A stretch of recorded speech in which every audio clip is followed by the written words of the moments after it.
महाराज जी जय श्री नारायण। जय श्री नारायण। महाराज जी मैं ये कहना चाह रहा हूँ कि जो घर से माताएं और मैं देखता हूँ उनको कि घर से जल लेके मंदिर जाती हैं, चप्पल जूता पहन के जाना चाहिए कि नहीं ले जाना चाहिए? कहाँ जाती हैं जल लेकर? मंदिर घर से चढ़ाने। जी मैं बहुतों को बोला भी हूँ कृपया कर चप्पल जूता अपने घर पे रखें जब पूजा करना है।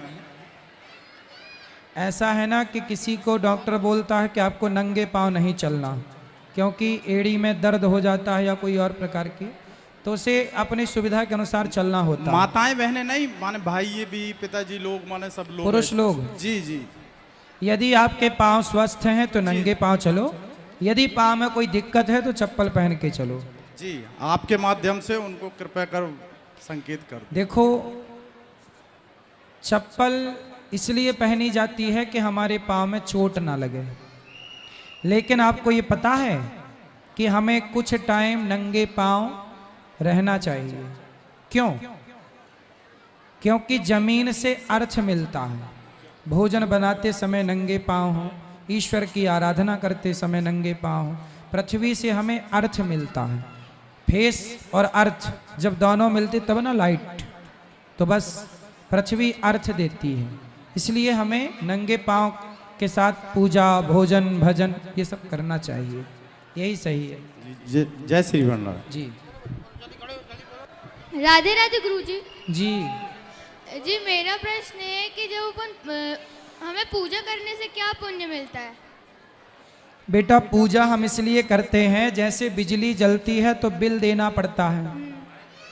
जब बिजली जलती है तो बिल देना पड़ता है, तो सूर्य भगवान दिन भर हमें प्रकाश देते हैं फ्री में, तो कम से कम एक लोटा जल चढ़ा के उनका धन्यवाद कर दो। इसलिए पूजा होती है ना, ईश्वर का धन्यवाद। भगवान ने हमें जीवन दिया, सब कुछ दिया, एक बार उसकी आराधना करके धन्यवाद देना ही पूजा है। ईश्वर का थैंक यू करना ही पूजा है। राधे राधे जी। राधे राधे गुरु जी। जी गुरु जी रामचरितमानस में हनुमान जी महाराज कहते हैं, प्रात ले जो नाम हमारा ते दिन ताही न मिले आहारा। जी गुरु जी इसको कैसे समझे कि किस प्रकार से मतलब आहार आहारा शब्द जो दिया है कि किसके लिए दिया गया ये? बैठो बैठो। आहारा जी एक होता है आहार, जी एक होता है आहारा। जी आहार कहते हैं शाकाहार को जी और आहारा कहते हैं मांसाहार को। जी तो जो हनुमान जी की शरण में होगा जी उसका मन मांस शराब की ओर नहीं जाएगा, ये अर्थ है। जी जी आहार मतलब भोजन सात्विक, जी आहारा मतलब मांसाहार। जी जी इसलिए वहां आहारा है, आहार जी नहीं है। जी जी तो जो भगवान जी की शरण में रहता है जी। उसका मन मांस शराब में नहीं जाता, भगवान हर बुराई से बचाते हैं। जी जी गुरु जी एक प्रश्न और है, हुई है जो राम रचि राखा को करी तर्क बढ़ावई शाखा और कर्म प्रधान विश्व कर राखा जो जस करे तो तस फल जागा। ये गुरु जी दो चौपाइयां की, इसमें किस मत से हमको चलना चाहिए? दोनों मत अपनी अपनी जगह सही हैं। जी ये सारी चीजें समझने के लिए ही ना सत्संग करना पड़ता है। जी हुई है सोई जो राम रचि राखा, ये बात शंकर जी कह रहे हैं माता सती के प्रसंग में। जी जी जब माता सती शंकर जी के मना करने पर परीक्षा लेने चली गई भगवान राम की सीता बनकर, जी तब शंकर जी बोले कि अब हुई है सोई जो राम रचि राखा। जी। बहुत समझाया, जी। नहीं मानी तो अब देखो आप समझाओ कर्म करो, पर नहीं माने तो समझ लो कि हरी इच्छा भावी बलवाना, जी। ये ईश्वर की इच्छा है। जी ठीक है, जी। तो आप पहले कर्म करो, जी। फिर कर्म करने के बाद कर्म प्रधान विश्व करी राखा। जी अब ये चौपाई अलग बात कह रही है जी जी कि जी कर्म करो, जी लेकिन कर्म करने के बाद भी सफलता ना मिले जी तो ईश्वर पर ही तो छोड़ना पड़ेगा ना। जी तो वही तो चौपाइयों का अर्थ सीधा सीधा। जी जी राधे राधे गुरु जी। जी राधे राधे पंडित जी। मैया राधे। महाराज जी मैं बहुत परेशान हूँ, किससे? घर में पैसे की बड़ी दिक्कत है। बड़ा बेटा भी घूम गया, इनके पापा भी नहीं है, बेटी भी घूम गई, शादी मैंने की थी, छोटा वाला भी आए दिन उसकी तबीयत खराब हो जाती है। घर में पैसे की बहुत दिक्कत है। तो बेटा काम नहीं करता? करता है, मैं महाराज जी बीमार हो जाता है तो काम छूट जाता है। आए दिन उसकी तबीयत खराब हो जाती है। मैं क्या बहुत तबीयत में क्या होता है? मतलब बेहोश हो जाता है और 4-4 घंटे बेहोश हो जाता है। तो डॉक्टर को दिखाओ अच्छे से दिखाई हॉस्पिटल थी, में। उसी की दवाइयाँ चल रही है, लेकिन घर में पैसे की बहुत दिक्कत है। चलो भगवान कृपा करेंगे, मेहनत करो बेटा, योग किया करो, बीमार नहीं पड़ोगे, योग किया करो। और महाराज जी इसकी शादी भी कब तक होगी? शादी लायक हो गया और पैसे की भी दिक्कत है, तो कैसे क्या होगा महाराज जी? तो पैसे की दिक्कत खत्म कर लो, शादी हो जाएगी। मन लगा के काम करो, सफल हो जाओ। उसके लिए मुझे क्या करना पड़ेगा? बेटे को चाहिए कि वो मन लगा के काम करे, सफल बने। जो व्यक्ति सफल है उसके शादी ब्याह हो जाती है, सफल नहीं तो कोई लड़की नहीं देता अपनी। असफल व्यक्ति को कौन देगा अपनी लड़की? ठीक है।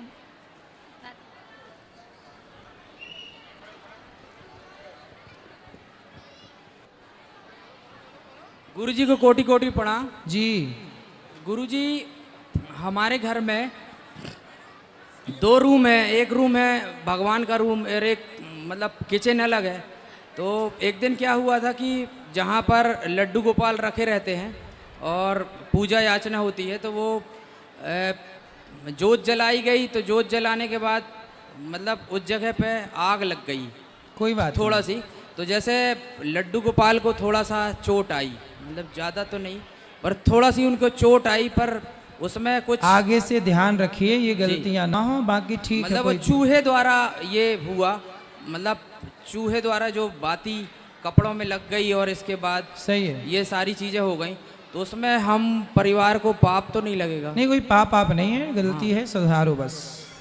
तो वही गुरुजी, ठीक है, मतलब बस। जब तक आपसे बात नहीं हुई थी तो दिमाग में वही बहम था, कोई बात नहीं, तो इसलिए चलता मैंने है, ये कहा- लापरवाही है, इसे ठीक किया जाए बस।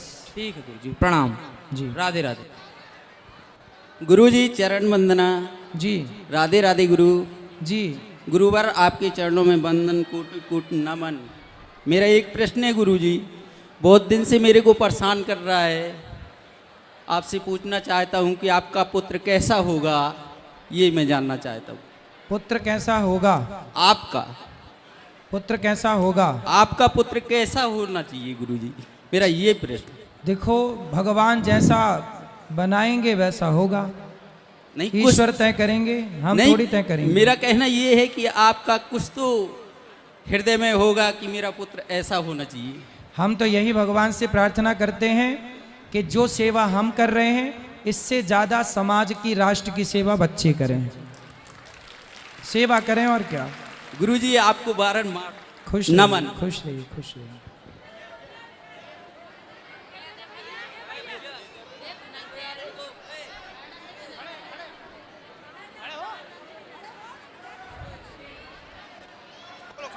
किसको बात करो, किसका प्रश्न है? राधे राधे गुरु जी। हम एक बात कह रहे हैं कह दो। कि जैसे हम मंदिर गए, पूजा करके आए, फिर क्रोध का ही आत है। किस पे क्रोध आता है? अपने आप पे। क्यों? अब वही तो हम नहीं जाने पति पे तो नहीं आता क्रोध? आते, लेकिन हम ही पे खुद पे आत है। नहीं आता तो पति पे ही होगा। हाँ, तो पति अच्छे हैं आपके, हाँ, तो काहे क्रोध आता है? सबको वो अच्छा है, लेकिन हम ही के अपने आप का क्रोध आत है। कथा सुना करो, धीरे धीरे क्रोध समाप्त होगा। हम तो रोज बिल्कुल दिन भर टीवी सुनो में और मन लगा के सुनो। चलो टीवी में तो दिन भर ठीक है। राधे राधे गुरुजी। जी। गुरुजी प्रणाम, कोटि कोटि चरण। मैं ये बोलना चाहती हूँ, हमने बहुत गरीबी झेली, मायके में हम 3 बहनें हैं, ससुराल में सब कुछ है, लड़का बच्चा सब कुछ है, लेकिन पता नहीं क्यों मन में बेचैन रहता है। होगा, ठीक होगा। दूसरी औरत के चक्कर में हमारे घर में बहुत ज़्यादा तकलीफ मची है। कौन दूसरी औरत के चक्कर में है? है कोई जो हमारा घर बर्बाद कर रही है। तो कौन है? कौन सा पुरुष औरत के चक्कर में है? हमारा पुरुष। अच्छा, तो वो औरत जो है उसे समझाओ। नहीं समझा सकते, पति बोलते हैं कुछ बोली तो। वो औरत कौन है? है रिश्तेदार ही है, पड़ोस में है? जहाँ पे वो रहते हैं वहीं पे। तो क्यों नहीं, आपको बोलना चाहिए। चुप रहोगे तो कब तक चुप रहोगे, सारी जिंदगी चुप वही तो रखेगा। घुट घुट के जी रहे हैं गुरुजी की, अब मरने के अलावा कुछ नहीं। नहीं नहीं, दिखता। उसको बोलो चुड़ैल की छाती पे चढ़ो, कौन तुम्हारे पति को बिगाड़ रही है। नहीं बोल सकते, वो बोल रहे हैं सारी गलती मेरी है, किसकी? मेरे हस्बैंड की। आपकी गलती, आपकी गलती है। वो मेरे हस्बैंड बोल रहे हैं पूरी गलती मेरी है। हाँ तो बोले सुधारो अपनी गलती, अब छोड़ो उस महिला को। बोलो कि भाई गलती है तो सुधारा भी तो जा सकता ना गलती को, कि गलती करते रहोगे। बोलो पति को, वरना बोलो कि अब मैं छाती पे चढ़ूंगी, इसकी दांत तोड़ूंगी। कंप्लेंट करो पुलिस में उस सब नारी। पता है, सब कुछ पता है गुरुजी, नंबर नाम सब पता होने के बावजूद भी कुछ नहीं बोल सकते। बोलना पड़ेगा, पुलिस कंप्लेंट करो, पुलिस को लेके जाओ और डंडा लेके जाओ। हस्बैंड मरने की धमकी देते हैं। कौन? मेरे पति। तो या तो हस्बैंड मरेंगे, या आप कह रही हो कि हम घुट घुट के मर रहे हैं, तो किसको मरना है फिर बताओ। आप मरोगी तो उसकी तो बल्ले बल्ले हो जाएगी। वो तो चाहती है कि आप मर जाओ और वो उस चुड़ैल के साथ रहे। इसलिए आप शक्ति हो, नारी को इतना कमजोर नहीं होना चाहिए। आपके पति को वो निगल रही है, उस गंदी महिला से अपने पति को बचाओ। ये झूठी धमकी है कि मर जाएंगे मर जाएंगे। ये यौनी लंपट लोग होते हैं जो औरत के लिए, पराई औरत के लिए मरते हैं। बताओ, इन्हें एक नरक में भी जगह नहीं मिलेगी, सब नाली के कीड़े बनने की स्थिति पर हैं। जो अपनी पत्नी को धोखा देता है, पर नारी से संबंध बनाता है, ऐसे पुरुष का सर्वनाश होता है। करोड़ों जन्म उसको नाली का कीड़ा बन के गुजारना पड़ता है, जो अपनी पत्नी को धोखा देता है पराई नारी के चक्कर में आकर। आपको घुट घुट के नहीं जीना चाहिए, आपको पति के साथ रहना चाहिए। 24 घंटे उसकी सिक्योरिटी में आप रहो, आए तो उसको ठीक से रखो। ये बात हर बात बुरी लगती है, हर बात बुरी लगती है। लगने तो बुरी, भाई जब घाव होता है, फोड़ा होता है, तो डॉक्टर चीरा लगाता है तो दर्द तो होता ही है, लेकिन चीरा में दर्द होता है पर बाद में आराम भी मिल जाता है। तो बीमारी है, उसे ठीक तो करना पड़ेगा। तो आपको 24 घंटे पति का साया बन के रहना है, पति के साथ नहीं रह सकते गुरुजी, वो ड्यूटी करते हैं, मैं घर ससुराल में रहती हूँ। नहीं तो आप जहां पति की ड्यूटी वहीं रहो। मैं बोली हूँ कि मुझे लेके चलो, तो मना कर रहे हैं। नहीं नहीं, मना कैसे करेगा, आप जाके रहो, हम रहेंगे यहीं पे।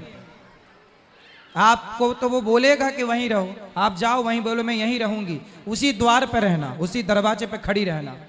पुलिस को बताना कि देखो ये मेरी पति के साथ ये महिला रहती है। एक तलवार लो, वो भी शादीशुदा है गुरुजी। एक तलवार लो, पहले पुलिस को बताओ, सरकार को देखो कि मैं तलवार ले रही हूं, सरकार आप पुलिस मेरी सहायता करे। नहीं तो फिर झांसी की रानी बनना ही पड़ेगा, आर या पार। क्या करोगे फिर, या फिर मरो, क्या करो फिर। पुलिस को बुलाओ, बताओ कि देखो आज मैं तलवार उठाने के लिए मजबूर हूं। अब बताओ, पुलिस सरकार सहयोग कर रही है, प्रशासन नहीं, तो आपको झांसी की रानी बनना ही पड़ेगा अपने पति की रक्षा के लिए। और मैं कहता हूं हर नारी जिसका पति पर नारी के चक्कर में पड़ जाए, उसे यही कार्य करना चाहिए।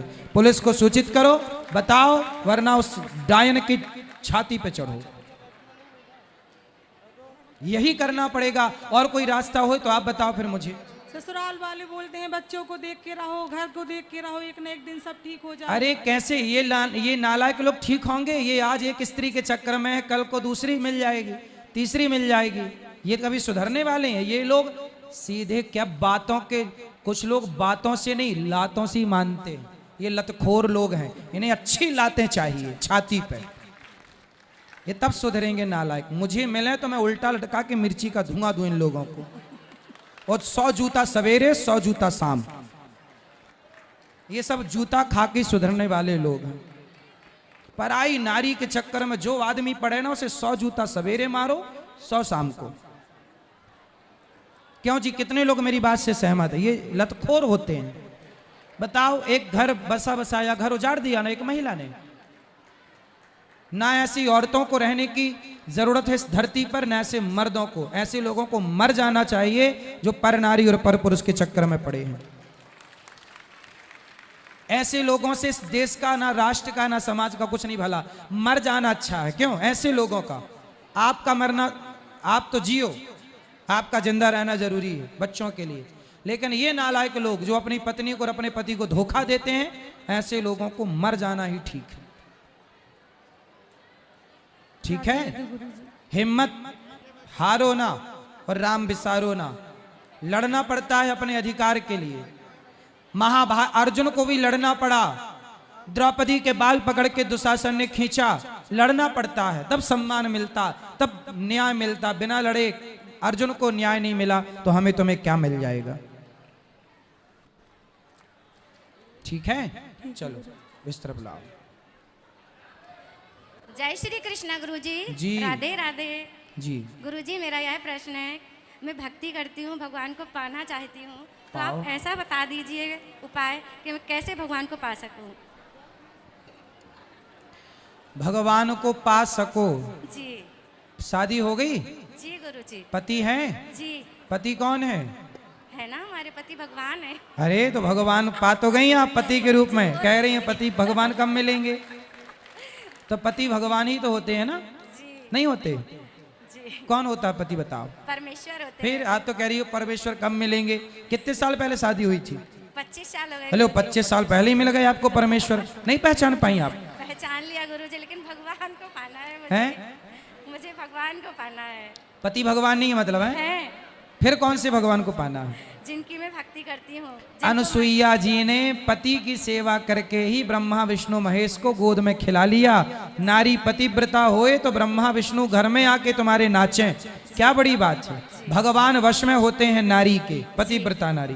पति को परमेश्वर मानकर सेवा करो, तुम्हारे द्वार पर नारायण ना जाए तो कह देना। जी, मुझे आभास होता है गुरुजी, बहुत ऐसे संकेत होते हैं कि जिससे मुझे भगवान मेरे पास में रहते हैं। बिल्कुल, मैं बता नहीं सकती, मुझे बहुत अनुभव होता है। आस पास ही रहते हैं मैं भगवान। प्रत्यक्ष देखना चाहती हूँ गुरुजी। जी। उसके लिए और क्या करना पड़ेगा? बस पति की सेवा करो बिंदास। जी। आशीर्वाद चाहती हूँ गुरुजी, मेरे पूरे परिवार पर आशीर्वाद रहे। खुश रहिए। यहाँ दो बात करो, यहाँ ये बेटा बात कराओ, यहाँ बैठो, मैं ये सब बैठो। राधे राधे गुरुजी। जी। आपके चरणों में मेरा सादर प्रणाम। खुश रहिए। कैमरा थोड़ा दूर कर लीजिए क्योंकि मेरी बहन देख रही होगी। नहीं बहन तो देखेगी कैमरा तो। नहीं, वो जो मैं आपसे पूछने वाली हूँ ना, उससे उसको थोड़ा ज्यादा दुख होता है। अच्छा जी। पर कैमरा तो रहेगा ही। नहीं क्या? तो फिर ऑफ कैमरा पूछ लेना बाद में जब यहाँ से उठे। यहाँ जो बोलोगी वो सारी दुनिया सुनेगी। तो मैं आपसे एक प्रश्न पूछती हूँ, उसमें कैमरा चालू रहे बट दूसरे में ना रहे। क्या प्रश्न क्या है ये बताओ। प्रश्न कैमरा चालू है। कैमरे तो भी चालू हैं, बाद में पूछ लेना। फिर मेरे पापा की जब डेथ हुई थी तो जब हम लोग छोटे छोटे थे, फिर उनको जब जला करके आए कुछ लोग, उनमें से थे 1-2 लोग जिन्होंने कहा कि मतलब वो जिंदा थे। पिताजी? हाँ।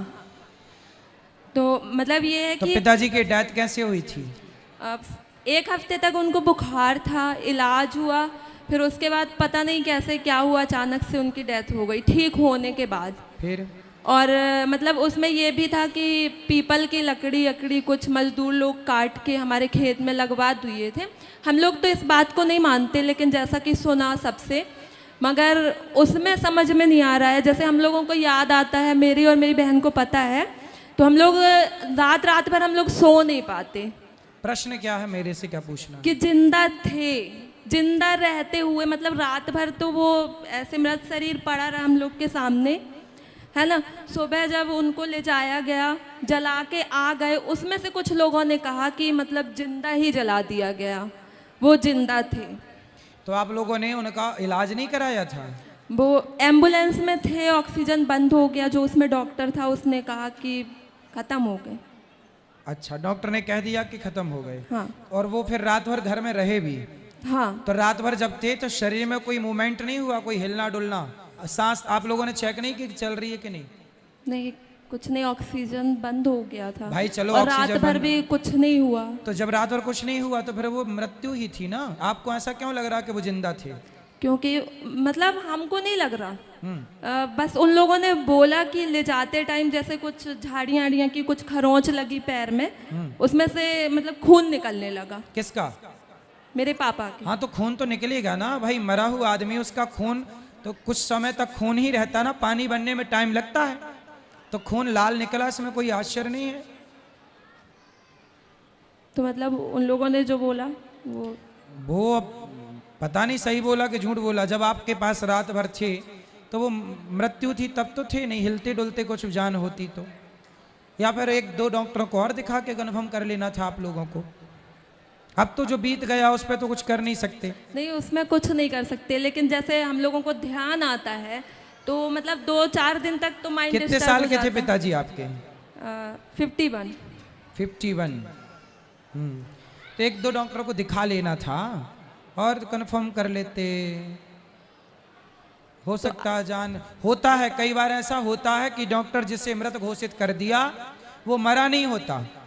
ऐसा हुआ है कई बार, ऐसा हुआ कि शमशान में जाते जाते उसके जान आ गई, मतलब मरा तो था ही नहीं, लेकिन डॉक्टरों को, कुछ डॉक्टरों को पता नहीं होता, वो बोले मर गया।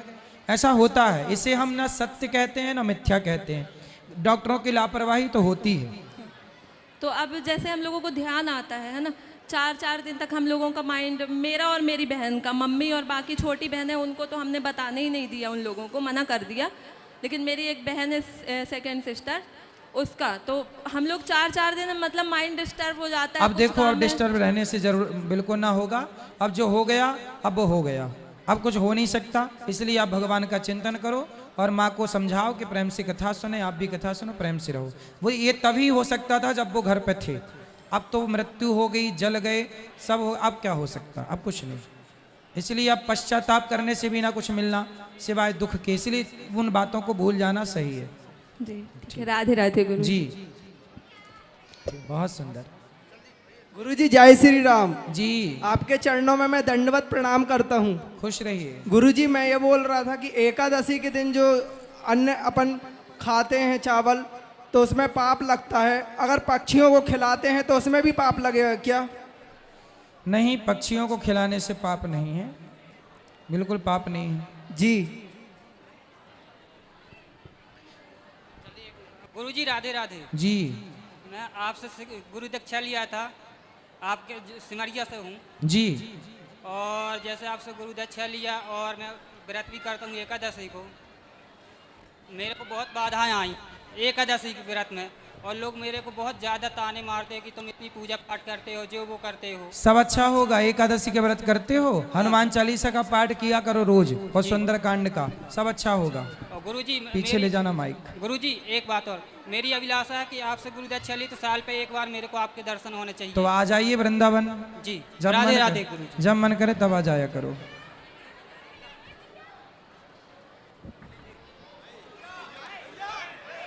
किसका प्रश्न है? दो बच्चों को।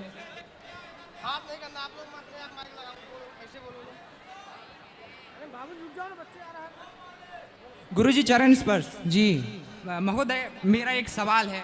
जैसे कि देश में एक ऐसी परिस्थितियां उत्पन्न हो रही हैं, थोड़ा सा भविष्य मालिका के बारे में बताइए, थोड़ा सा इसमें आप प्रकाश डालिए, क्योंकि भारत और पाकिस्तान के बीच में ऐसे युद्ध हो रहे हैं और वो भविष्य मालिका में वो मतलब बताया गया है। क्या ऐसी बातें सच होती जा रही हैं धीरे धीरे? युद्ध तो हो रहा है और ठीक है, जो भविष्य में होना है वो तो होगा ही। जान लेने से भी ना रुक जाएगा और ना जान लेने से भी कुछ नहीं होना। और महोदय, मेरा एक सवाल अध्यात्म जगत से है। महोदय जी बोलो। भैया महोदय, मेरा सवाल ये था, हमें बताया गया है कि परमात्मा की खोज करो। जी महोदय कृपया कर थोड़ा सा ध्यान दीजिए। क्या करो? परमात्मा की खोज करो। परमात्मा की खोज करो, किसने बोला? परमात्मा को जानो, परमात्मा की खोज करो। परमात्मा की खोज हो जाएगी। माँ बाप की सेवा करो, समाज की सेवा करो। अभी ये करो, सेवा करोगे तो ईश्वर को जान लोगे। ठीक है, ईश्वर की खोज, सेवा करो, ईश्वर की खोज हो जाएगी। धन्यवाद। राधे राधे।